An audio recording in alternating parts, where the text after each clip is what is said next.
Hey everybody, and welcome to another week of Blast Podcast with your hosts, Scott Marshall of the Oath Accountability Project. You've got Rick Gonzalez of Allentown Cop Block, and myself of Carbon County Cop Block. So it's been a pretty interesting week. You guys have had some interesting stuff happen to you guys over the week as well. Yes. So why don't we start off with that? Why don't you tell us about your week, guys? All right, I'll start off. As our subscribers and our longtime viewers know, me and Rick and third party Severin Freeman of Lehigh Valley Cop Block, we all had a little run-in with the law where we were videotaping at the police barracks. They arrested us and charged us with trespassing because we walked past a sign. So we had court with, and this was back in October 16th, I believe. Yes.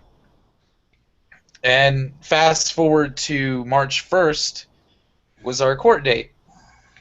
So in court, our lawyers come in. Yes, lawyers, as in two.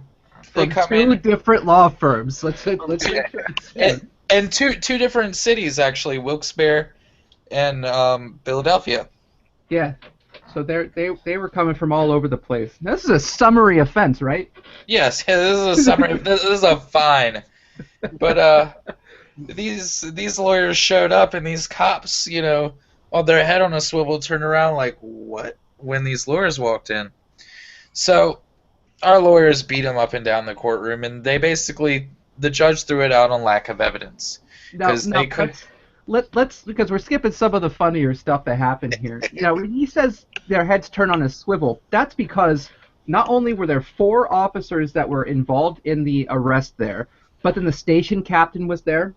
There was another officer that was off duty, wasn't a part of it, just there for support, and then some random person in a blue suit with a nice little American flag pin on his lapel.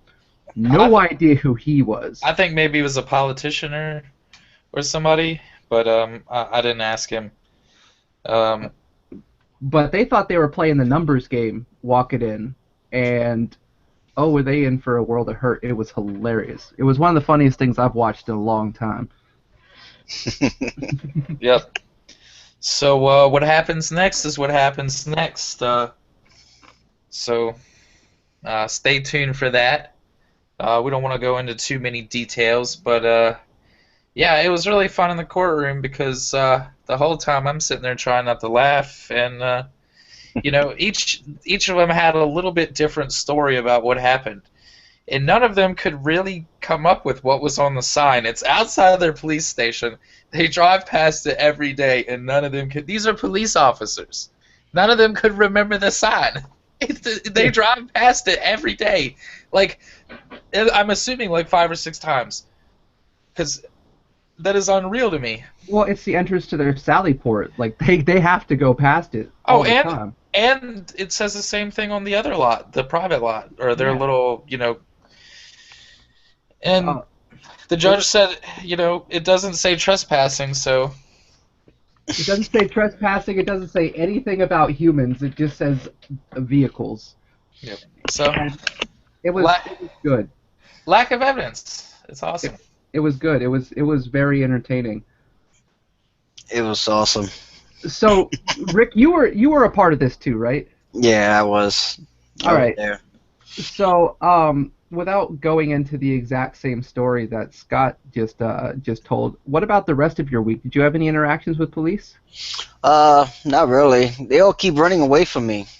Like today, I was walking down Hamilton, and I had a bike cop riding his bike coming towards me, and I guess once he see me walking towards him, he made a quick U-turn and went back down Hamilton. He just nope. He was like, "Nope, I'm getting away from this guy," because he sees me walking with my phone in my hand, and he sees it's a big one now. You know what that means? That means you're doing good work. That means you're putting in the right kind of work. Because when they see you and they want to go the other way, it just means that they know that they're doing stuff that they could be caught on, and they just don't want to be around you, which they're eventually going to slip up. They're going to have to do something around you, and you're going to be there to get them. Well, they're not gonna see me coming around that corner. Because I'm short. I'm only 5'3", so it's hard to see through the people, you know. So, but yeah, that's about it. Other than the court date, it was fun. Yep. And I just want to give you guys an update. Looks like the stream's coming through good. Awesome. All and right. then for me myself, besides the hilarity that was that court case, I have had no actual police interaction. I was there for the court case. It was a lot of fun to watch. Honestly, if all of my police interactions could be like that one, I would be welcoming them open arms. I'd be like, come on, it's only been an hour and a half since the last one. Let's do this again. So, I mean, I guess that's good news from my end. No police activity. So. Yeah. Well, if you wasn't out of town, you would have been in the same boat. No, it's not that I was out of town. It was that I'm on paperwork, so I couldn't go and do that night, which is real lucky that I decided not to go with you guys that night, because that would have put me in a world of hurt. That would have jammed me up real bad. So, but I mean, it also gave us the opportunity to sit back and kind of take a look at our tactics when we go to do filming from now on. That we all just don't go in like the four horsemen of the apocalypse and just walk all up side by side, shoulder to shoulder. Yeah, we should spread out. Yeah, get somebody off property, Try to filming flank the whole thing. Somebody that can't be touched by their bullshit. Just that eye that they might see but can't really talk to, and if they do, they're really in the wrong. So. Yeah. Well, these things are hit and miss. So they could still harass you, and it's all a game. It's all a game, and you just gotta hire the right knights. You gotta hire the right knights. Yeah. Absolutely. Because I tell you what. Yeah. That was so great. Right, because I know you're not the only one. I'm pretty sure everybody on this chat here and most of the people out there watching, you've been to court for a summary offense before. No matter how well you think you've got your defense up in your head, like you could beat it. You can, and you have all the right things to say and everything, and the judge still rules against you. But it's like if you paid that extra money to bring that lawyer in, and the lawyer says the exact same thing you were going to, they're like, whoa, this guy with the education makes a lot of sense. Yeah, we're going to go ahead and rule in your favor. It boggled my mind, because every time that I've gone in there without one, I kind of got tagged to the wall. You guys walk in there, and they're like, get this out of here. Get this out of here. I mean, I've never been in a courtroom where the judge at the beginning of the case seems like he already knows what he's going to say, but just goes, you guys did put in a lot of work writing the paperwork on this and the reports. So why don't we just to make you feel better, why don't we just go ahead and let you run through the motions anyways? And here's the thing that I learned from my lawyer. Don't put in any motions until the first witness has been sworn in. And then do your motion for dismissal and stuff, because it's not until after the first witness is sworn in that jeopardy is attached. If you don't get that first witness, then there's no jeopardy, so there's no double jeopardy if they bring it back. The troopers wasn't expecting that. They also weren't expected to be sequestered for the whole time, so they couldn't hear each other's stories. That's another real good one. Yeah, I mean, the judge was just the judge was like, I'll table it. Well, let's hear the prosecutors. Not even a prosecutor. It was all four of them that was trying to prosecute us. Let's hear the affiant's what is it, story, or I don't know. Just let's hear what they have to say. They all came down here and they got all their stuff, and they look all ready, like they prepared for this. So let's let them say what they're gonna say. I mean, but it was great because once your lawyers sat down, it was kind of this look like a peewee football team just went up against the New York Giants. Like they gave this look like, please don't hurt us too bad. just be fair, be kind. There was no mercy. And it was great too, because every time it seemed like there was a chance that they could get the ball rolling and kind of get some of what they wanted to say out. Objection. Throw them off their stride. You know, because they were using words like, in your opinion, like, this case is not about opinions, first of all. Yeah. You know, like, that's why they kept getting ejection, because they were saying stupid shit, acting stupid shit. Well, what's great, too, is I've never seen pettiness be used so perfectly, because that's exactly what that was. That was pettiness used to perfection, because it'd be like, that sounds like it could be an interpretation of what his opinion might be, and he's not an expert witness, so we can't go off of opinions. We have to go off of facts. And he kept repeating that, like, nah, man, that's his opinion. And then at one point, even like he started to do it, and the judge was like, I know. Do you want to rephrase the question? Like, he didn't even have to object. He just looks at your lawyer, just like, I know. Do you want to rephrase it? And all those objections, they really do serve a purpose, because it throws you off your game. It breaks your confidence. Like, it's every step you take forward, somebody's flicking you in the nose. Like, yeah, and eventually you're gonna be like, motherfucker. That was the third witness. I already answered that question. I almost felt like he was sitting there with like a word count, and he's like, up 20. Objection. He's like, we can't let him have more than 20 words. We have more than 20 words. Yeah, they were. The first witness was like totally nervous, man. Like, you could see the scare on his face. That rookie cop, he was like, I can't believe these guys got me up here, and they want me to lie on the stand. Well, see, because that's Officer Bauer, who. That's not the first time he's had a run-in with Oath Accountability. Oh yeah. He's a big fan of mine. Yeah. He's actually one of my biggest stars. He's this. I have. Give me 1 second. I'll tell you how many views I got on it. Oh, it was right there. Oh, the checkpoint one. Yeah. 279,026 views in 6 months. Yeah, that's the one that tried to say that Pennsylvania was an identified state. Yeah, Stop an identified state. Yep. Notice how he tries to be real courteous but very short with his words anymore. Like, he really doesn't want to talk to either one of us.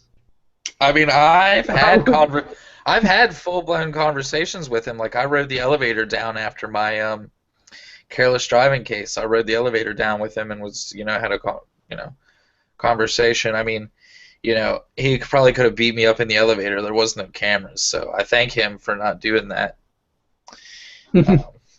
I mean, it would be really hard to kind of hide a case where you got beat up in a police station / mayor's office, but it's / courthouse. Courthouse. I literally was just in front of the judge, and then I come out of the elevator with like a bloody nose and like a black eye. Yeah, if there is, I know a lot of people will sit back and go, well, yeah, when you're in their custody or you're near them, you're not very safe. But something, like I said, something tells me that that's one of the more safer police police offices that you could ever be in. Because, like I said, the first floor is the mayor's office and the police department. The second floor is the courthouse. Like, it's all there. all in one. It's all in one. Like, you get beat up by a state trooper, you walk right over into the mayor's office. Like, you know what this motherfucker just did? You see my grill? Get the judge from upstairs. He saw me 5 minutes ago. Ask him what I look like. But we can wrap this all up right now. You guys charge him. We'll go upstairs. We'll get him arraigned and all that shit. And we get him in. We get the constable. Take him on over. Like, let's wrap this up. Come on. I have lunch at 15. I've got lunch at 15 minutes. Come on. I got a tea time that I gotta make, Mayor. You know the drill. You know the drill. Listen, if my tea time gets pushed back, yours gets pushed back. So let's make this quick. Come on. For the record, I don't golf with the mayor. I have no idea who the hell the mayor is. Not because I don't pay attention, but because it's not my town. And I don't pay attention to that town. There's nothing going on in that fucking town. All right, so do we want to roll into our first story?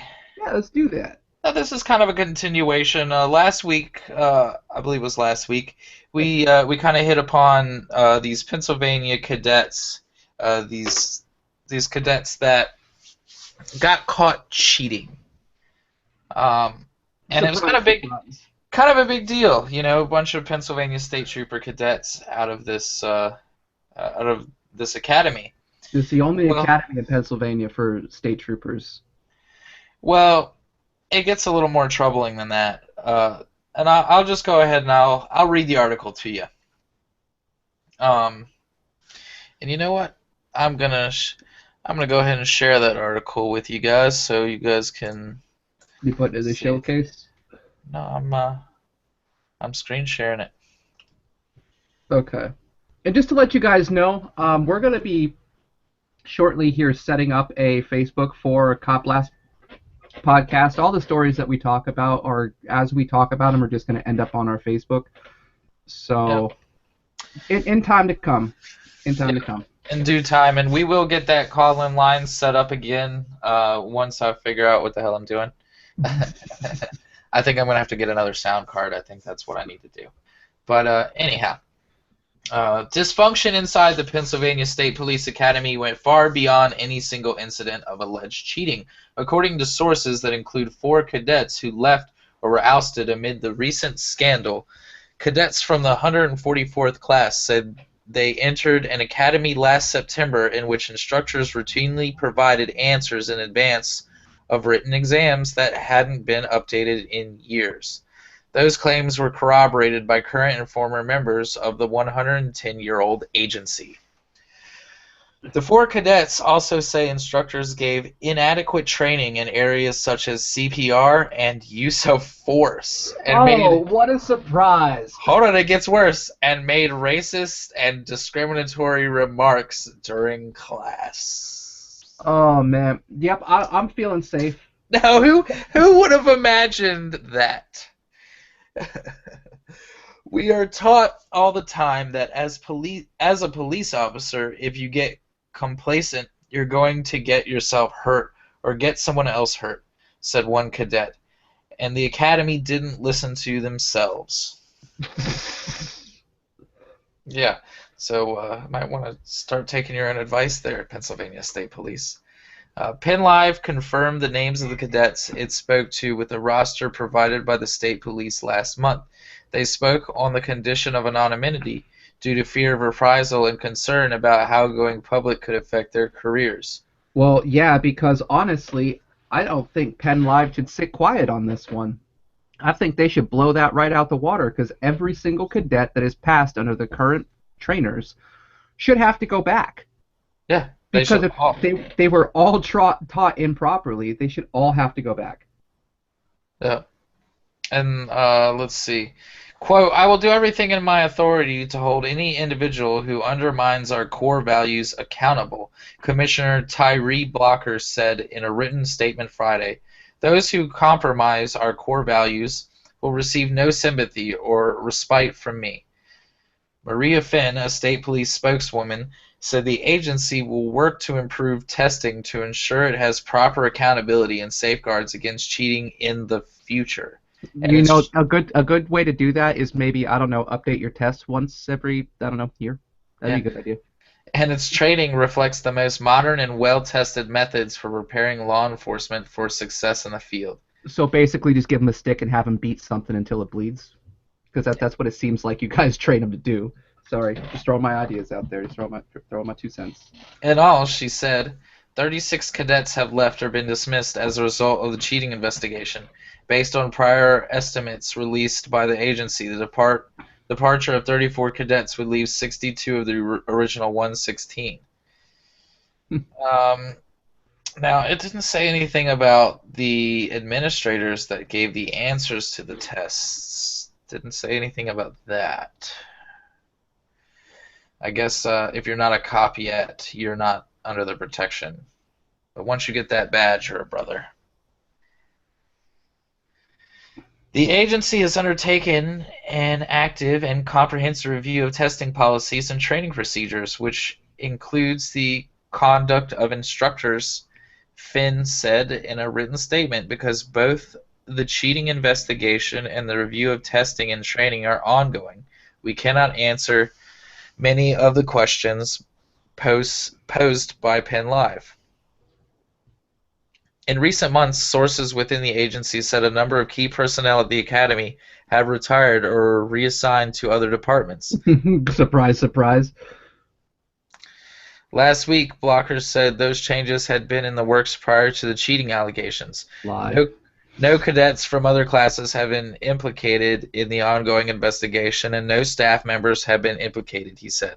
Okay, so time out. So there are no staff members implicated in the cheating scandal of which the staff gave them answers.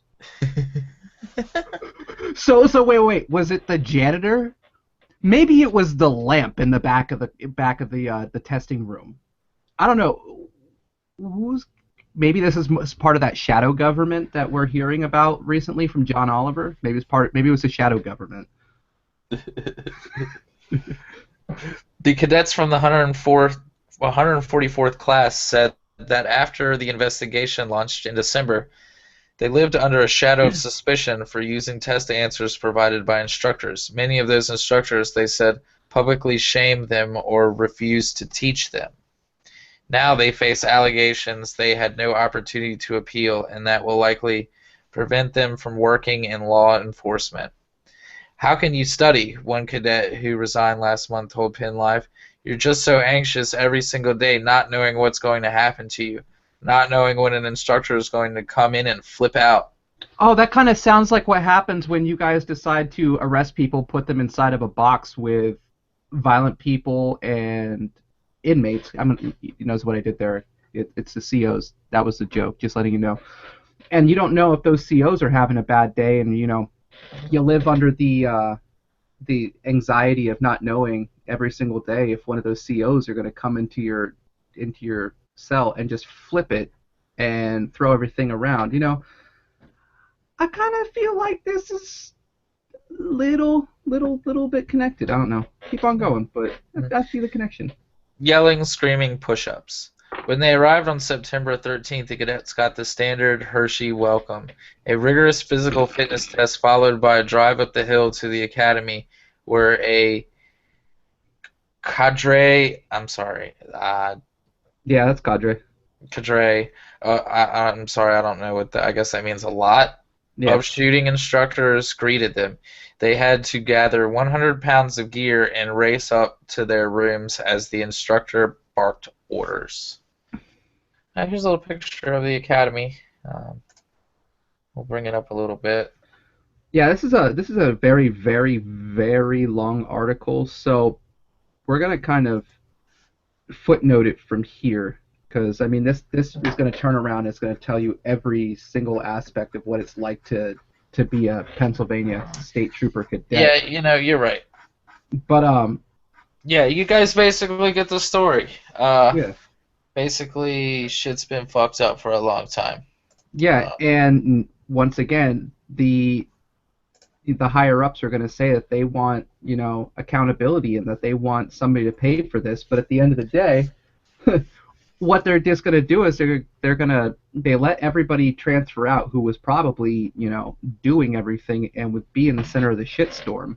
Say that those transfers have been in the works for a while, and then what they're going to do is they're going to investigate the current staff, and they're going to come back and go, well, it seemed like it was an inside thing, and it was something that the cadets did. And the one guy who actually probably retired, since he's retired, he's the one who's going to end up getting the bullshit put on him. But he's still going to get his pension. So everybody's still going to continue to do their jobs. And the only people who really got fucked are the entire state of Pennsylvania, who has to deal with all these police officers who are improperly trained, and those cadets who, yes, unfortunately, they made a really stupid life decision and want to be a cop, but it was still unfortunate for them that after they made this life decision, they're completely screwed now. That's 2 years of criminal justice education that they're not going to be able to use for the field that they wanted to go into. they made some pretty big life choices and got dicked because of it. So, yeah, cautionary tale. One, don't be a cop, because now these what was it, 36 that have been kicked out now? These Look, 36. I want to coin the term. I'm sorry. I want to coin the phrase. Friends don't let friends be cops. Has it been said before? I don't know, but it should be on a shirt Yeah, I think I'm gonna put it on a shirt. or on the back of Friends, one of your monitors here. But that is a really good idea. anyways, um, these guys made these choices, and what do they have, left to them? It's not like they can go be a local cop. If you get bounced out of the one, you're probably not going to be able to do the other, especially if you're implicated in cheating on tests. They're kind of stuck at either being rent-a-cops, maybe. No, man, are you kidding me? Cops get kicked out of departments all the time and go be cops other places. Yeah, but they get kicked out for other reasons. They don't actually get kicked out of a training, the training for state police for cheating. Have that on their record. I don't know if they're going to find their way into another precinct. Nah, I think they can do it. I think they'll Did find you out. ever see the video with the producer? The producer? Yeah, The Batista. the producer. No, I didn't. One of his recent videos, he walks in to ask for a complaint form, and the officer that identified himself, he did some research and found out that there's mad complaints about him for physical violence, and I think he killed somebody, and they covered it all up so many times that he ended up becoming a cop, where he ended up running into the producer, and it's on his YouTube channel. I gotta look for it, but it was pretty interesting, the history that he dug up on that cop. Yeah, I'm definitely He's still gonna on, have to check that and out. he's still on the force.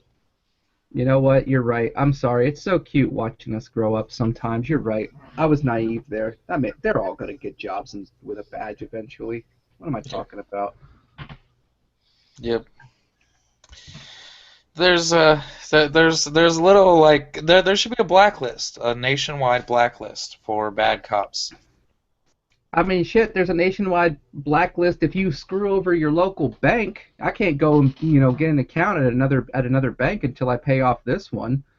So if we can blacklist banks, we can blacklist on credit cards and all that stuff. Why don't we blacklist when somebody steps out of line that we thought we trusted? Because that's at the core of it. Police officers are supposed to be. Not saying that they are for me or anybody else. I'm not speaking for anybody else, but they're supposed to be, the arm of the government that directly interacts with the people. They're supposed to be trusted. They're supposed to protect and serve. And, when there's so much going on that you really can't even trust the fact that these people are sane of mind or rational people, that just, there's no rationality in that. If you have somebody who has been convicted of some of these crimes that they've done, and some of them are violent fucking crimes, but yet they turn around and they get their gun back, they get their badge back, and they get the ability to go right back out on the street and do it again. I mean, if I commit an assault and I land a felony off of that, there goes my ability to become an officer. There goes my ability to have a gun. I can't even go hunting. I can't go hunting, fucking put food on my family's plate. But if I had a badge on and committed an aggravated assault, okay, that's fine. We'll brush it under the table. You can't work at this district anymore, but my buddy over here has one. Why don't you go apply at his? I'll give you a good recommendation. Badge is back, guns back, and just moving on with life. It's like Moving to the east side. moving on up to the east side. Okay, so Deluxe apartment. apartment in the sky. Okay, so Okay.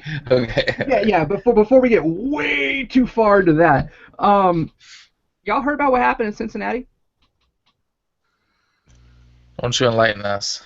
Yes. Okay, so a Cincinnati man was arrested while walking with a cappuccino. Oh yeah, I seen that story. That Yeah. is so racial profile like a motherfucker. There's no way it can't be. Is there a video on this one? Yes, there There's- is a video. There is a video on this one, which Yeah, why don't we watch the video? all right. Now, just before it goes into it, this was on February 6th of this year. It was Charles Harnell. He was walking down the street drinking coffee while a Cincinnati police officer, Baron Osterman, followed him on his bicycle. Harnell began recording Osterman with his cell phone, alleging that Osterman was racially profiling him. And then from here on out, you could see what happens.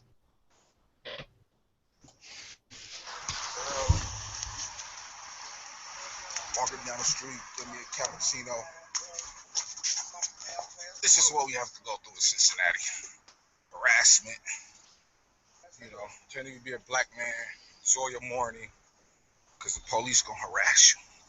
Cincinnati, Ohio. Can't go buy a cappuccino downtown. You're gonna get harassed from the police. Walking down the street, cop just asked me, do I have a problem? And what's your problem? I'm about to. Across it says walk. It says now, turn walk right. Sir, you were scaring me, sir. I don't know why you're following me. Okay. Anyway, you follow me all the way down the street just so you can get stuff down for me. Oh, I don't have to sit my stuff down. Here's my ID. Here's my ID. I'm getting my ID, man. Don't fucking touch me. Why are you touching me? I think that cop would like a reach around, actually. Yeah. You talk about shit myself, man. I don't have to sit my things on the ground. This is my phone and my cappuccino. I didn't do anything. Hey, bro, I don't have to sit. No, I don't have to. I don't have to. You're violating my constitutional rights. You're violating my constitutional rights. You're violating my constitutional rights. You are violating my constitutional rights. You are violating my human rights. You are violating everything. Please record this, bro. Please record this, bro. Record this, bro. My phone's still recording. Put your hands behind your back. Do you see this? Record this, bro. Record this shit, bro. He violated my constitutional rights, my civil rights, my human rights. I didn't do nothing. He's telling him to turn around when he's facing the wall. Yeah, he's got the majority of his body pressed against the wall. I didn't hear you, Matt. He's got his whole body pressed up against the wall. So at this point, you know, how is he turning around? He's not. It could just continue. You follow me, and it's recording on my phone, and it's still recording. And you gonna touch my phone, bro? I'm trying to get on the radio. I ain't even do shit. I ain't even doing nothing. He followed me all the way out the store, asking me, do I have a problem? No, he's violating my constitutional rights, my human rights, and my civil rights. I know this. I got 13 years in the fucking penitentiary. You can't do this stupid ass shit to me. He followed me. No. He violated my fucking rights. He followed me all the way down the store. I came out the store, bought my fucking cappuccino. He followed me and my friend. I was down here. He said, you got a problem? I turned my camera on. I said, I can't even get a cappuccino. He told me to lay all my things on the floor, get harassed, all this shit. Yeah, I swear to God. Now watch. He do this shit every fucking day. Damn. Yo, I'm heated. Triggered.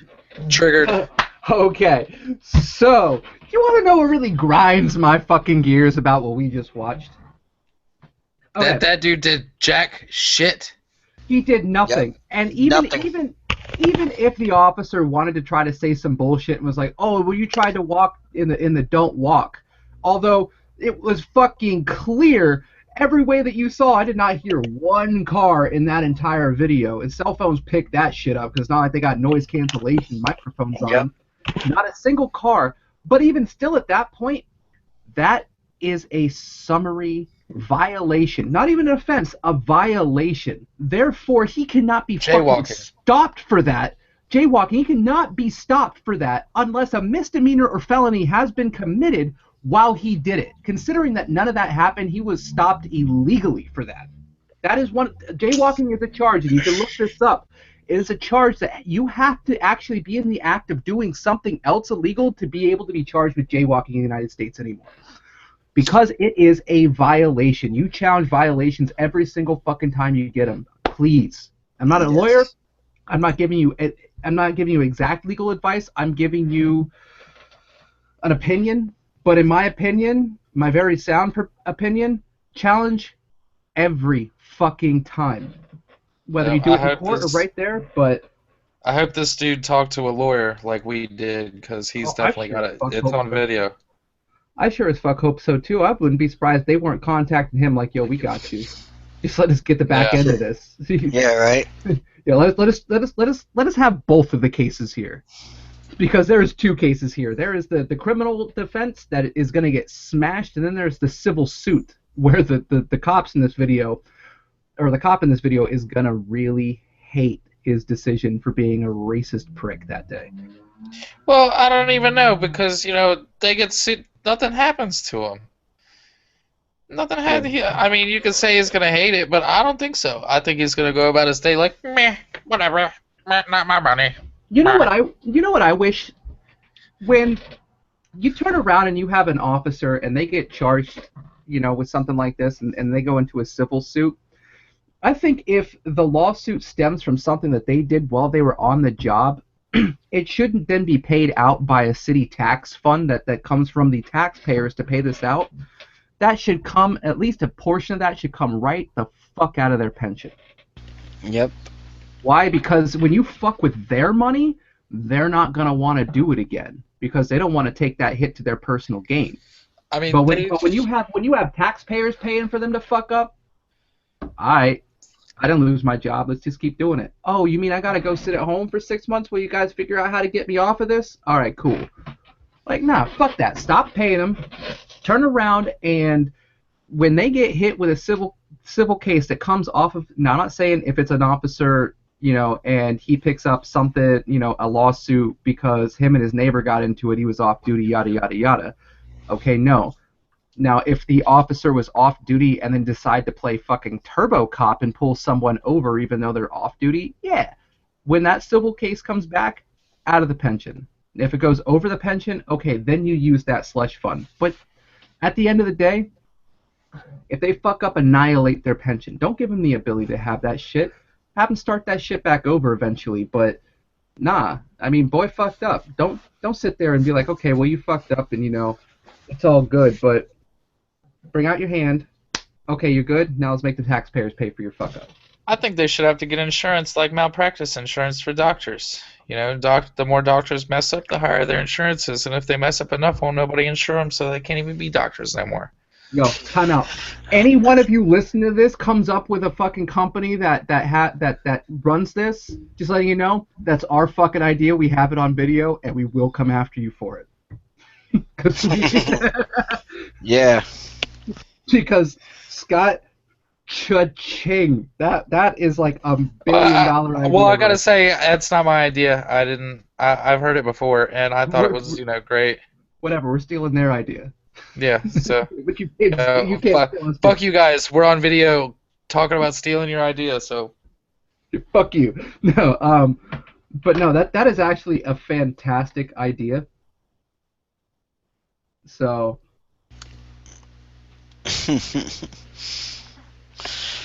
Yeah. All right. So. Fuck the police. Coming Fuck the straight from police. the underground. Especially in Cincinnati. Yeah, dude, that's Cincinnati. Isn't that the second time or you know what? No, the last 3 weeks we've featured a story from Cincinnati. We featured the gentleman the activist who killed himself on the steps. Then we featured what was it? It was the doxing of the 55 officers out of Anonymous last week. And now this. Yep. Cincinnati, you gotta cool your shit down. You are becoming public spotlight right now, and not in a good way. Well, even Ademo, one of the founders of Cop Block, posted today that he was trying to get a billboard in Cincinnati, and he contacted Lamar, and he just wanted the badge with badges don't grant extra rights. And they said that it was controversial and they wouldn't do it. But I guarantee you, if you put up a pro-police billboard, not controversial at all. I kind of want to just. So. I kind of want to randomly, I know this is a little off topic, but I kind of want to get a billboard, and honestly, I just want to make it the biggest troll billboard I can ever make. Like, fuck police, fuck Barbra Streisand, John Cena, woo, like anything I can fucking put on there, Put a big Rick Astley on there. Yeah, if, like Rick Astley or Ric Flair holding a sign that's got Rick Astley's head on it, like any which possible way, or maybe just like that, and half of it, like one half of it is that, and the other half of it is just all my favorite memes. It's like my top 5 favorite memes or 6 favorite memes on the other side. Confused black girl. Yes. Like nothing has to be on the meme. It's just like the base photo of it, like the. I love it. Maybe the Keanu Reeves, like the whoa one, that one. Like, tripped out Keanu Reeves. Oh man, there's something here. All right, are we gonna bounce into our next story, or? Yeah, we gotta jump back into Pennsylvania. Yep. All right, in Pennsylvania, we have a cop charged with raping 16-year-old girl, charged with raping 2 additional females. Now this is. I'm sorry, did we just have this case in Oklahoma? I think this is different. No, I know it's different. What I'm saying though is just like. Yeah, you're talking about Daniel Holtzclaw, right? Yeah, but here's what I'm asking. Okay, now, have you noticed that ever since this Holtzclaw thing happened, like, cops have been tumbling right for getting rape charges, like left. Dude, they're tumbling. Right. Yeah. I mean, we are seeing cops getting sentenced left and right and getting hit on rape charges left and right. And I mean, part of me is disgusted at the fact that so much of this shit is going on, but part of me is actually feeling like, oh shit, maybe some people are paying attention and don't like what they see anymore and they want change. So Scott, why don't you read about this? All right. This is an article that's on PNEC, that is Photography is Not a Crime. Very great news source. I really love it, and I encourage every one of you to go out and check it out. It is it's a very good site. Carlos Miller runs the site. He's a very wise guy, and I don't mean wise ass. He's sharp as a tack. This article, however, is written by Ben Keller 2 days ago, and it goes, a Pennsylvania police officer who was already facing criminal charges of sexually assaulting a 16-year-old is now accused of raping 2 additional women, including one while handcuffed. Wow. All 3 females say Connellsville police officer Ryan Reese arrested them on drug charges, using his position as Fayette County Drug Task Force Supervisor. Say that 5 times fast. Fayette County Drug Task Force Supervisor to coerce them into sex. Yeah. I got nothing for that. Yeah, I mean, it sounds like your typical piece of shit cop. Yeah, your typical piece of shit. Reese, 43, resigned in December 2014 under mysterious circumstances. I wonder what those were. And was arrested in April 2015 for accepting sexual favors from the teenager whom he had turned into a confidential informant after arresting her and her boyfriend for marijuana in 2013. So in 2013, he arrests her and her boyfriend, and then basically, takes advantage of her, and then turns around and whores her out into the system. Like, listen, I got an informant here. She's definitely on the take. And sorry, that was a bad pun, but definitely on the take. And this is pissing me off. Okay, continue. He said he not only claimed he did not know her age, but that she pressured him into having sex. Oh, victim blaming. I never heard of that before. Yeah, right. He said that she relentlessly pressured him into having sexual intercourse, and he eventually gave in, the grand jury said last year. The newly surfaced incidents took place between 2011 and 2012. In one of the cases, a victim alleged that Reese coerced her into having sex with him, lest she be jailed.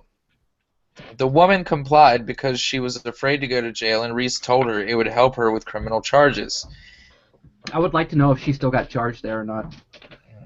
In the other, Reese raped a Connellsville woman in her home after he handcuffed her and then took her to county jail. What the fuck? So he handcuffs her, rapes her, and he's like, you know what? You squirmed too much. Time to go to jail. Fuck this guy. But once she got to the state prison, she informed her prison doctor about the assault, according to the arrest indictment. Reese allegedly told her after the assault not to say anything, and if she did, no one would believe her because she was just a junkie. Both women claimed they were coerced into the assaults out of fear and said they thought Reese would prosecute them more harshly if they didn't comply. Talk about abusing your power, right? Yeah, to the worst extent. For the 2011 case, Reese was charged with rape, official oppression, and 3 counts each of involuntary deviant sexual intercourse. Involuntary deviant sexual intercourse. What? Let me read that again. Involuntary deviant sexual intercourse. Maybe that means like they were involuntary. He was deviant, and then there was some sexual intercourse. I mean, involuntary manslaughter. I mean, yeah, that's not the victim's fault. Involuntary deviant sexual intercourse. And I'm sorry, I'm stuck on this. My brain can't get past it. I don't know how to decode this. Especially when you have that followed up by sexual assault and indecent assault. It's like if you can hit him with the other two, you can't have involuntary thrown in front of deviant sexual intercourse. I mean, how could you be an involuntary deviant? Like, oops, you know what I did? I got naked, then I arrested her, I put handcuffs on her, and then I tripped and fell several times. Into her vagina. Like Jesus Christ. I mean, I'm serious. I can't get past this. This is really hard for me to... Involuntary deviant sexual intercourse. Like, I'm just gonna have to tell my brain to move on because I cannot compute. For the case that allegedly occurred in 2012, Reese was charged with rape, sexual assault, unlawful restraint, false imprisonment, official oppression, and indecent assault. Look. Pennsylvania State Police Trooper Stefani Lucas. Is that a man or a woman? Mm-hmm. Stefani Lucas said in response to the allegations, oh, wait, that's the man. Okay, all right, sorry. No one is above the law by any means. For someone to do the things that he is accused of doing, that's definitely above and beyond. We are definitely held to a higher standard. Obviously, if there are other victims out there, we do want to encourage people to not be afraid to come forward. Oh, you know what the big difference between rape and involuntary deviant sexual assault is? No Megan's Law. That's the difference. You still get the same style prison sentence, but there's no Megan's Law attached to the back end of it. What the fuck? I had to look this up because it was bothering me just as much as you. All right. Even after he already faced charge... It is punishable up to 20 years, though. Which, I mean, granted, let's see if he gets that, but still. Okay, I'm sorry. I had to look. Okay, go ahead. Even after he already faced charges for raping the 16-year-old girl after promising to help her with criminal charges, Reese's bond was set at only $25,000. Wow. 10% of that's $2,500, right? Yeah, that's 10%. That's not hard to scrape together. Are you kidding me? Most of these cops make like $36 an hour. Yeah, and that's a week's work. Yep. So you take your 25 grand and then probably 5% because they're cops. Yeah. So In the Which, you know end, what, is most likely if they haven't turned around and been completely shit on by the union will probably cover that bail. yep. Huh. Even more alarming, and perhaps the benefit of blue privilege, is that he was released on a recognizance bond in Westmoreland County after already facing charges of raping the 16, where he isn't required to post any bond as long as he gives his This word person that he'll has show up in raped. court on dates he is scheduled to appear. What? He has raped a minor. He has raped another woman, and then he handcuffs, rapes another woman. And you're telling me that he gets out on his own recognizance? I've seen people go into a judge with a half ounce of marijuana, and they're doing 90 days, and there was no bail posted. There was no bail set. They didn't have the on their own recognizances. Oh. What is a recognizance? Oh my God! Yes, I promise, officer. Or Your Honor, I won't rape anybody else or do anything like deviant sexual intercourse. But thank you for letting me out without having to put any more money down, because that $2,500 really soaked me the last time. Where was this at in Pennsylvania? I would like to see the judge who fucking make this decision. Yeah, yo, I'm kind of feeling road trip on this one. Yeah, I would like to go up and ask him some questions if I see that judge. Like, what made you even make this decision? Please help me, because I can't seem to understand it. It sounds stupid. Man, I could read this story 15 times. I still wouldn't understand it. Fuck. Fucking judges. Alright. Oh, man. So,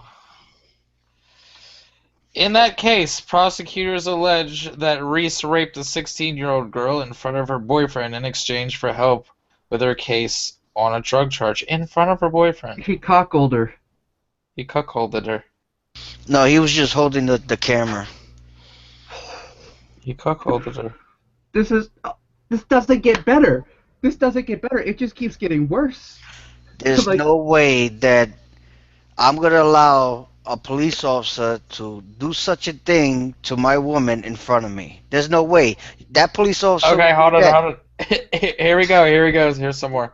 According to Herald Standard in 2012, Reese was suspended from the Fayette County Drug Task Force because he admittedly had sex with an informant who worked in prostitution stings. Done. I'm so fucking done. How? How? There's so much here going, nah, man, this dude shouldn't have a job. And you guys are like, nah, you know what? Let's just keep it rolling. Let's just let him sink himself? Hey, look, you're just. Can we save the comments till the end, because I'm gonna keep going. Yeah. I'm gonna keep going. Pennsylvania trooper Stefani Lucas also said that Reese would prey on women by telling them they could become informants, but would later negotiate sex in exchange for helping them with their charges. Lucas said he was basically telling females they could get out of charges first by being informants, then move on instead to "I want to perform sexual acts with you." Reese's defense attorney, Emily Smarto, said her client denies the charges. Reese's predatory behavior by people in positions of authority is nothing new. Oh, look, they even reference Holtzclaw. In December of 2015, we reported about Daniel Holtzclaw, who had a similar mode of operation. He targeted women and who he thought weren't credible enough to give believable testimony in court. His victims were all black and mostly women with histories of drug use and prostitution. In that case, Oklahoma prosecutors took criticism for choosing an all-white jury. However, the jury found Holtzclaw guilty on 16 of 32 charges, and he was sentenced to life in prison. Let's be honest, he was sentenced to like 3 lives in prison. Yeah. I mean, it's pretty much the equivalent of what would happen to you in North Korea. In North Korea, they give you 3 generations. Yeah. So, I mean, it's basically if he were to get reincarnated 2 more times, he'd still be in prison. Yeah, I mean, the only way that he's getting out again is if somehow they decide to switch the whole prison system over to the same one that they had in Demolition Man. And, 263 years later, they decide to thaw his iceberg ass out. That's about the only way he's ever seeing the light of day again. That's, not behind a whole bunch of steel and barbed wire. Hopefully we'll be saying the same thing about this jackass soon enough, too. Yep. In that case, oh yep. And In that case, Holtzclaw and Reese abused their positions of authority and preyed on women who they thought were easy to discredit in court if it came to that. In the case of Daniel Holtzclaw, the jury didn't buy his defense and threw the book at him. In the case of Reese, the verdict has yet to be seen, but if the Holtzclaw case is any indication of how this will turn out, he will not and should not ever see the light of day for the remainder of his life. The State Attorney General's office is prosecuting the case against Reese. The preliminary hearing regarding this will start on March 14th, so 1 week from today. So we'll have an update for you guys next week. Road trip? Yo, I'm going to tell you right now that preliminary hearing is getting pushed. Yep. They're definitely gonna push that. This won't see a courtroom until November at the very earliest. I mean, we're still looking at the fact that Hamenko, who I did a story on a year ago this month, actually, that story that I did on him, he was arrested 2 days ago, or a year ago, 2 days back. So, and he still hasn't gone in for his preliminary yet. They'll push this as long as they can. But wow, that is a perplexing story. I mean, just off of the first line that you read, where he's arrested for raping a 16-year-old. You're like, wow, this guy is a real piece of shit. He should have never been an officer. Then you get to the second one, you're like, Jesus, so he has a history. You get to the third one, you're like, holy shit. Then you start seeing that he has a history of fucking raping informants. And you're like, okay, well now this is more than just him who should be charged. Then you got an officer there that's allowing this shit to happen in front of him. Yeah, I mean, layers. Yeah, this isn't just a I mean, yes, he is the one person who should be getting the most out of, the charges, but at the end of the day, because he's not the only one who should be seeing them. He was kept quiet about it until after he's caught. Like, all that time you kept quiet about it, knowing this was going on. You should be arrested just in charge as he is, because now you're an accessory to the crime. Well, now that this case is starting to get a little bit more notoriety, how many more people do you think start coming out of the woodworks to say Officer Ryan Reese has raped them in the past or done something to them? Because rape isn't something that, when you look at it from a psychological point of view, you don't just because there's rape and then there's serial rape. This guy is a serial rapist. He's done it multiple times, which means he started somewhere. I think I think it's now. I'm not trying. I won't be surprised. But I think it's going to be like a Bill Cosby kind of thing. I won't be surprised if he did this kind of stuff before he was a police officer.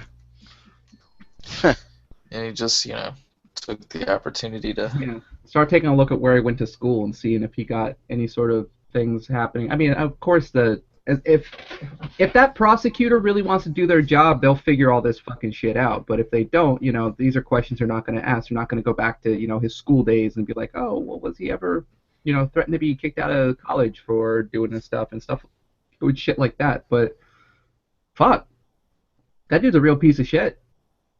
Like, real solid piece of shit. Yep.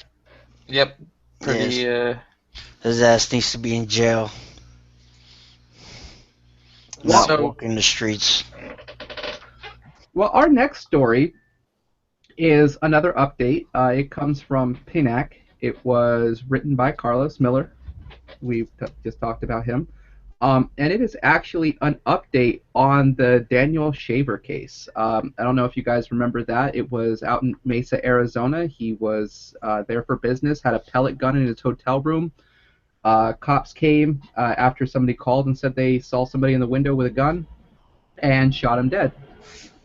Well, this has been updated, and now this only happened last or early, what was it, November. Now, the cop was 3 days ago charged with murder in this. So the Arizona cop who shot Daniel Shaver, oh, I'm sorry, it was in January, after responding to a call over a pellet gun, has been charged with murder Friday. And only because the incident was captured on a body cam, which has yet to be shown. Mesa police officer Philip Michael Balesford, the son of an internal affairs officer, said he feared for his life when Shaver reached for his waist, prompting him to shoot 5 times. He feared for his life. Unbelievable. Let's go back to that training manual again at the State Troopers Academy. I think they start every single class off with that. They're like, place your hand across your heart. Now say, I feared for my life. Okay. Now go eat some breakfast while we figure out some other bullshit to teach you. So at the time, Shaver was on his hands and knees crawling towards the officer, according to the Daily Progress in Jacksonville, Texas. Shaver did not have a pellet gun on him, but 2 were found in his room, which were related to his job with a pest control company. Brailsford was responding to the call about a man pointing a gun out of his 5th-story hotel room at the La Quinta Hotel. Is reportedly stunned by the charges, claiming he did everything by the book, except for when, they saw your body cam footage and decided to charge you with murder. After all, his priority was to ensure his own safety over everybody else's. Officer safety, that's what officer safety is what they call it. And that excuse would normally have worked had it not been for his body camera. The footage has not been released, but it was enough for the Maricopa County State Police, or the Maricopa County State Attorney's Office to charge Brailsford with second-degree murder. It was just over 2 years ago that Brailsford was a rookie looking forward to a newly implemented body camera program in the department, telling the Arizona Republic that he welcomed the transparency. And then in the article, there's actually, from December 2013, is a little excerpt from him saying, rookie officer Mitch Brailsford and Katrina Tier said they are looking forward to using cameras on their first day of patrol. They agree that reviewing the video will help them become better officers. Like, when you review it and they go, oh, you killed somebody, you're not doing this anymore. I definitely think there is a benefit to start out with this so young. It's like learning a new tool right off the bat, said Brailsford, son of a veteran Mesa Police Sergeant Phil Brailsford, who is currently assigned to Internal Affairs. I am excited to use it, he said. I'll be able to go through a call and see what I did wrong and basically better myself. Well, son, you've got yourself plenty to be able to turn around and look at when you're going to be sitting in a courtroom. And they're like, well, you did this wrong. You did this wrong. Oh, you see where he had no gun on him and he was kind of crawling and you shot him? Yeah, that was definitely wrong. So, I mean, that's awesome. Kind of really happy to get that news. That's some of the better news we've gotten on our updates, is that, another officer being held accountable. And I love the fact that somebody went back and found that article where he was like, I want to be held accountable by my body cam, because you know what? Your wish has been granted. Your wish is my command. Yeah, I mean, right here's body cams working exactly how they were supposed to, and you know what? Exactly how this officer wanted it to work. So it was by officer's request that he was excited that he had that body cam, and maybe shouldn't have shot somebody like a jackass, because that body cam's gonna be what puts you in jail for a good long while. You'll see the light of day, but you're gonna be an old man when you do. Yep. Okay. Well, I want to take this this segment. Just a couple minutes here. I want to talk. I just want to mention a good friend of ours that's that's currently behind bars. Dio Odalecki. He's serving a bullshit sentence. That's why we got the free Dio stuff. Just another, gonna be, these shirts are $15 with shipping. Just hit up Oath Accountability Projects. Oath Accountability Project. The entire $15 will be going to Dio. And, you know, the money for the material and everything I'm gonna be putting in. And of course, some of it's going to come from, you know, the Oath Accountability Project. So this is a good way to, you know, get the word out that our friend Dio is locked up on some bullshit, and it's also a good way to help him pay for legal fees and his canteen fund, just all that shit. So I just wanted to mention Dio. We miss you, buddy, and Yeah, man. and stay strong in there. And if anybody wants to write Dio, the address is on copblock.org. I think it's in one of the articles, or they may have made him a pay. I don't And know. then there's also the Facebook, the oath or the on Copblock's Facebook they have his contact information as well, and then also on copblock.org. Not only can you donate to him directly through the donate tab, but I believe they do have something set up like a GoFundMe that's on there as well. Also, speaking of Copblock, if you want to go ahead and go to copblock.org/store, that is being ran currently right now by Ademo Freeman. He has stepped in for Dio and is taking care of everything at the Copblock store. You can get yourself shiny badges. You can get yourself everything you need for cop blocking. Also, I want to take this opportunity to go ahead and give a shout out to Cell 411. One hell of an app out there. It covers all your cop blocking needs. If you want to live stream from it, if you want to tell everybody in your cell that you are going out and doing something, or if you're in trouble, one push of a button and they will all know about it. Oh, for the ones that don't know about this, we have police officers creating groups. Yes. So to verify the legit group, you will see a green check mark next to the group name. If the group name does not have a green check mark, do not join that group. Unless you know for a fact the person that is actually sending you. If you know that the person that's sending you that request, you know them personally, and you can verify that they sent you that request, accept it. Otherwise, there's a good chance that you might be accepting an officer who's trying to pay attention to your actions. Because they're tricky little bastards, and they can't let us ever have something for ourselves. So, like freedom. Yep. Freedom would be nice. I'd like to have freedom. Yeah, we see it, Rick. Those little green check marks, those are the ones you want to be looking for. If it's not there, don't trust them unless you know them.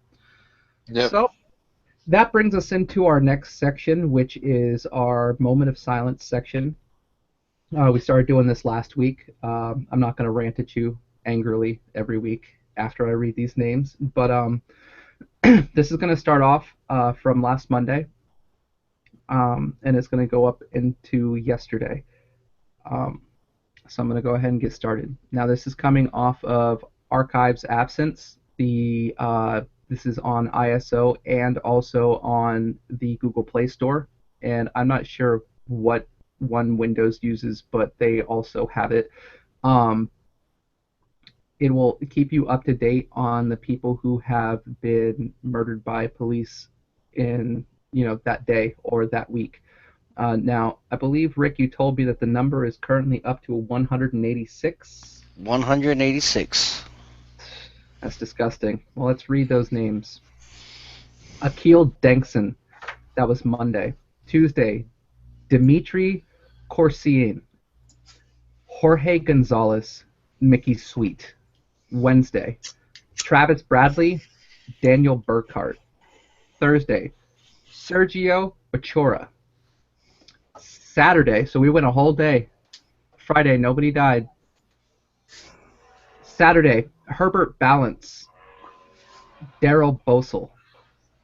And Sunday, James Scott and Mark Minnick. That's a far better list than what we had last week. I think that was 12 names as opposed to the 22 the week prior, but it's still 12 too many. Yeah, You know, it's that's 12 just, too many. oh man. And I'm pretty sure, honestly, we could probably hop on the internet right now, and there's a good chance that my theory of this is just what they're able to find on their reports is what happens. Because I bet you we could probably find something from Friday with 186 people being killed, and we are 69 days into the year. That's pretty sad. That is pretty sad. All right. Well, Scott, sounds like you're playing a video over there. So No, what? Are, I'm not. I'm not. This was that was Dr. Phil, and he said that something about a big problem. yes. Sounds like this is a big problem. Yes. Dr. it Phil is. said. Uh-oh. Do we have? Oh, you know what? Can I go back to the this Pennsylvania officer real quick, the Mr. Raper, Go right ahead. Mr. Raper, douchebag of the week. douchebag of the week. Douchebag of the week. Yes. He is absolutely the douchebag of the week. I don't think there's anything else we got on here that will come close to it. So, what do you guys feel about the whole Daniel Schaefer and what's going on down there? What are your feelings? You know, What's the release that you get when you binge and purge? I mean, that's exactly how I feel, Dr. Phil. I feel like the release I get when I binge and purge is just, it makes me want to vomit, the way that I think about it. No, but seriously, no joke. This is, it's fucked up. Yeah. It's definitely fucked up. Too many people are dying, and you know, I try to add a little comic relief here and there, but I'm just sick and tired of the double standard all the time. Like, Amen. it's like, you know, when they get accused of something, oh, we need to do a full internal investigation. Fuck that shit. Put them in front of a judge. put him in front of the Department of You know, Justice. Like, exactly. Like, oh, what's the fucking, oh, we gotta see if we violated any, man, fuck all that bullshit. He's being accused of a fucking crime. Put him in front of a judge. Yep. You know? Yeah. Like, they don't take the time to do an internal investigation with a regular civilian being charged or accused of something. No, we go straight to booking. We go straight to fingerprinting. We go straight to see the judge the next day. I mean, they need to throw him in front of a judge, and the judge will be like, This is why we have a court system. This is the way it's supposed to work. These fucking officers are not supposed to be let off and pay vacation and all this other bullshit. It just makes me sick. Yep. Man, fuck the justice systems. These people are not doing your job. So, Double standard motherfuckers. so here's a question for you. Did you guys hear about this shit that happened in Rogers County, Oklahoma, with the deputy turning around and the award-winning deputy at that shoots the family dog and then just decides to leave a note on the front door and go about his business? oh my God, I would be so. Like, so, I'm not going to read the story. I'm just going to give you guys a summarization of what happened here. Officers get called to a disturbance at a different location. And while this is going on, you know, basically by the officer's account, the dog that was chained to the front porch left the front porch, attacked one of the officers, went back to the front porch, and then, of course, they feared for their lives and they shot him. Now, the dog's going to survive, but he's going to lose a leg. So, like, that's fucked. But then, just to make matters worse, he decides to leave a note and put it to the door. The door that is between him, or the door that has the dog he just shot between him and the door. So he feared for his life before he shot the dog, but now the dog's sitting there injured and bleeding, which of course will put the dog in a much more violent state because it's definitely going to fear for its life. But then he had the ability to go ahead, write a note peacefully, and attach it to the door. Hey, I shot your dog, but by the way, I'm not going to tell you. Well, it says, we were It's investigating almost like a crime. he bumped the car, like he bumped somebody's parked car. He just left a note and went about his day. Yeah, but you need to listen to this. It says, we were investigating a crime and your dog attacked our deputy. The dog was shot. We need you to call us. That's all it says. Wow. Like, so your dog attacked one of us. We shot it. You need to call us because, well, we're probably going to try to charge you with something too. I'm not gonna fucking call. I'm gonna show up to the fucking police station. With my fucking 4 of my lawyers. Like, are they PETA serious? and co. Call this police station. The fuck out of here. I'm calling my lawyers. I'm calling PETA. I'm calling shit. That angry lady who news. throws cats at people. I'm calling her too. Like Yeah, anybody. I called a building that's on fire later. She wall up in there and be like, damn. Right. I call the dog whisper. Shit, yeah.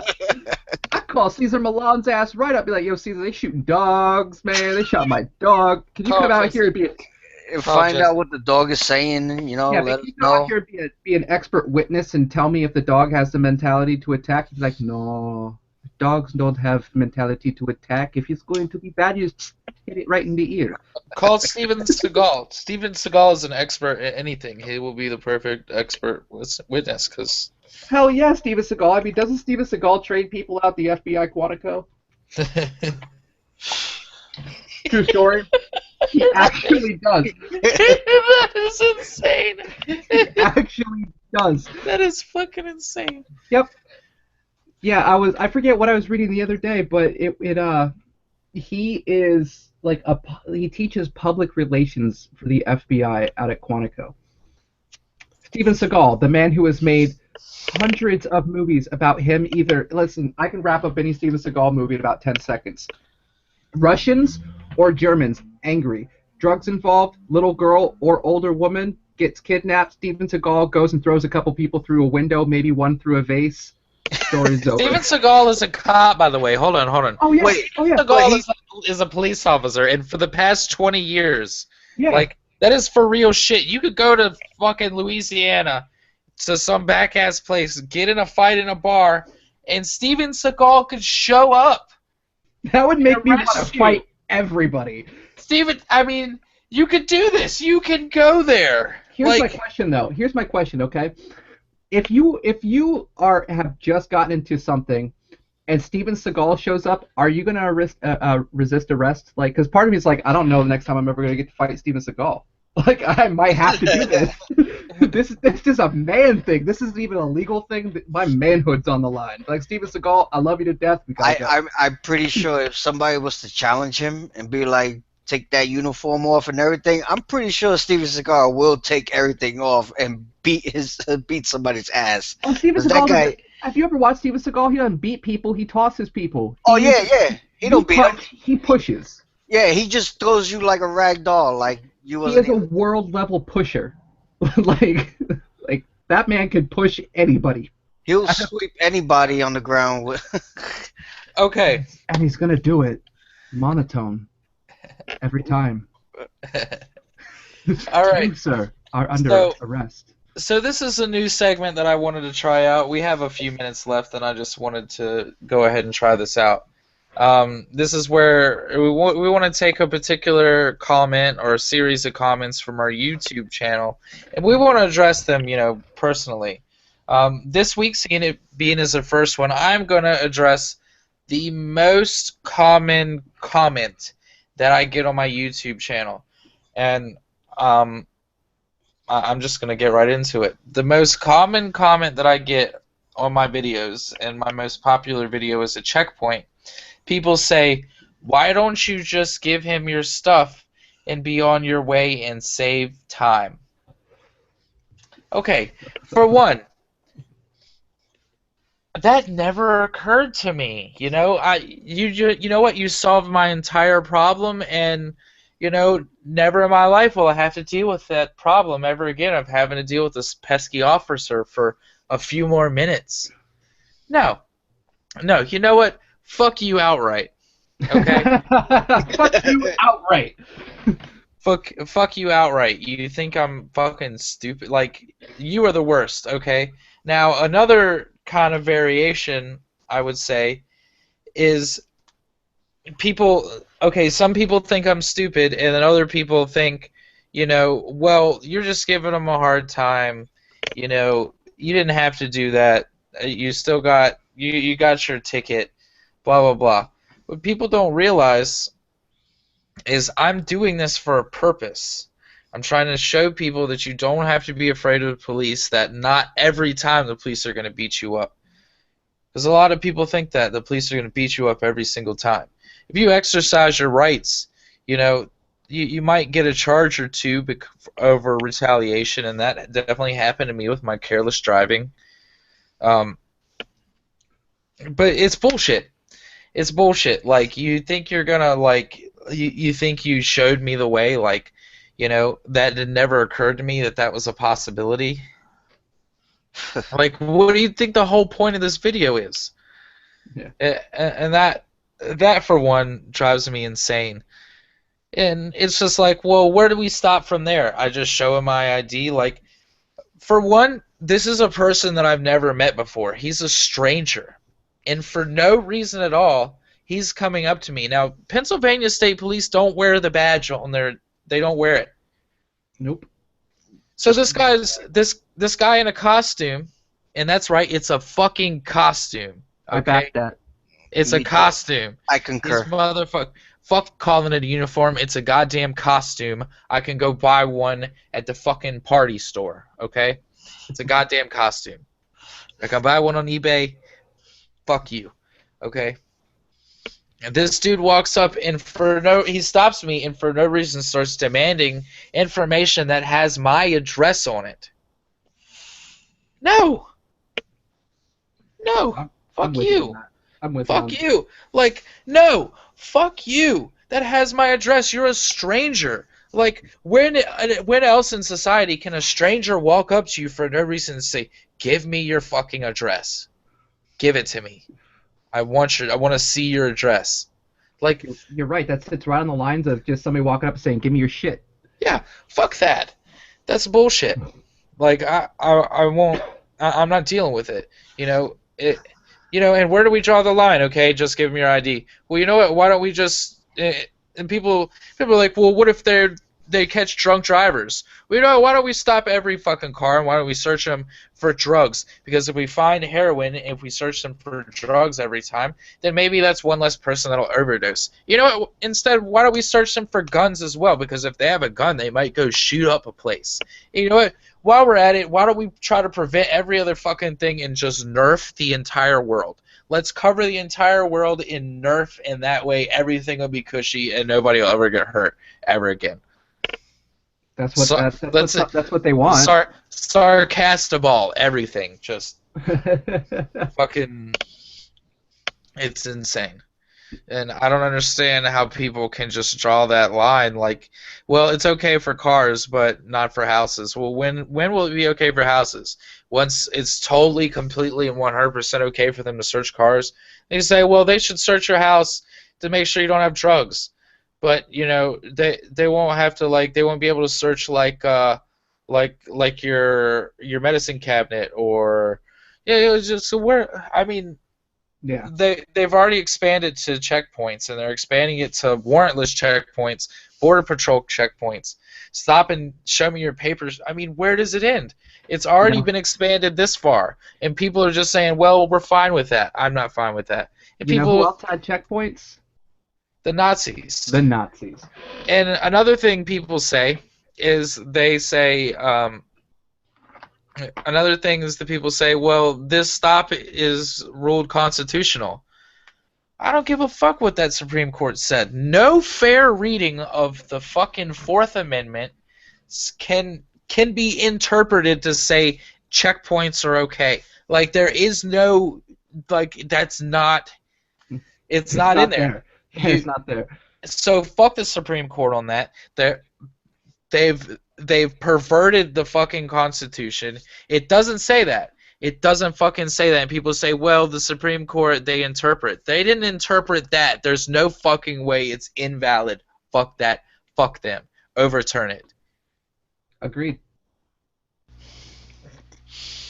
It's all fucking bullshit.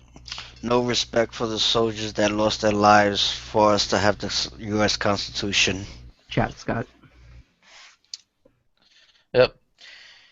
All right. We don't even have time for this last story, but anyway. Go ahead. So, well, yeah, we're unfortunately not going to have the time to be able to do that last story, but we are actually at the end of our show. I want to remind everyone to check out Wednesday night on Cop Block Radio. That has Severin from Lehigh Valley Cop Block, Matt here from Oath Accountability Project and Carbon County Cop Block, and who's the other seat this week? I believe this is going to be the last. No, honestly, I don't know if we have a third seat this week. We're still kind of working that out. There's a big possible interview going on tomorrow. We're still punching all of that stuff out. So you should tune in because there's a good chance it's going to be a really exciting episode. All right. Also, free Dio. Check out copblock.org/store. Check out Rick's YouTube. Rick Gonzalez over there with Allentown Cop Block. I just want to give a shout out to Rick because he is out there all the time. Just, every day, Rick contributes so much, and I just want to thank him, Absolutely. Thank you. Rick's the man, and if you guys don't know Rick, get to know him. Go to his Facebook, Allentown Cop Block on Facebook, and go to his YouTube, and, show him some love. And don't forget the all day or all Rick all day calendars are on their way. When those are ready, we will let you know. All Rick all day. Yep. Get your free Dio shirt. You gotta look us up on Facebook, Oath Accountability Project, and send us a message. We're on there. $15 for the shirt. That includes shipping, and all that money goes out to the Dio. And actually, I'm going to say 16 because the dollar for shipping, because I'm going to give the full 15 to Dio and the dollars for shipping. So. Okay. Yep. Cool. Well, guys, like Scott said, Scott, he is from Oath Accountability Project and Carbon County Cop Block. There is myself from Oath Accountability and Carbon County Cop Block. You can find us on Facebook and YouTube. And then there is the wonderful Rick Gonzalez from Allentown Cop Block. You can find him on his Facebook and on his YouTube. And guys, thank you for joining us this week on Cop Blast Podcast. We will see you next week.